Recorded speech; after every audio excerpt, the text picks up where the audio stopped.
Did she just challenge her tenant to a one-on-one? I mean 1v1. This is your last story of the day. Follow us for more.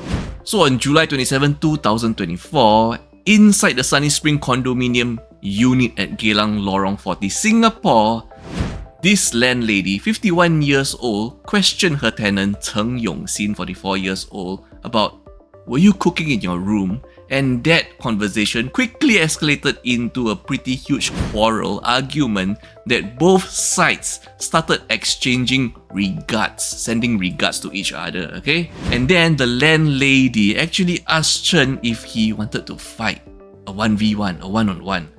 After asking Chen, she picked up a sharp object and started pointing it at Chen, okay? Chen, by the way, is the defendant in this case, okay?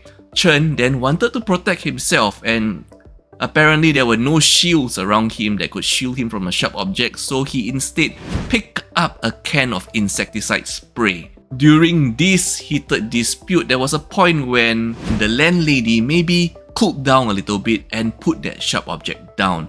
However, Chen's word kind of triggered her, angered her again, the landlady, and she picked up the sharp object once more and this time started chasing Chen. Cheng Yong-sin, once again, is the defendant here. The landlady asking the tenant, who is also the defendant, if he wanted to 1v1, have a fight, using a sharp object in her hand and chasing him. Now, the landlady's son happened to be at the scene. He had enough and wanted to intervene before things escalated out of hand, okay? So then, the argument briefly stopped for a while. However, soon after, another round of conflict broke out between Cheng Yong-sin, the tenant, and the landlady, 51 years old.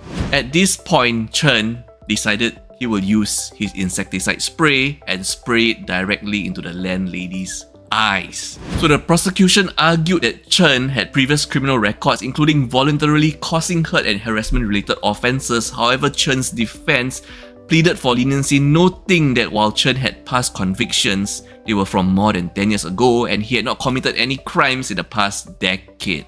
So on September 24, 2025, Chen appeared in court and pleaded guilty to violating the Protection from Harassment Act, and he has been fined 2,500 Singapore dollars by the court.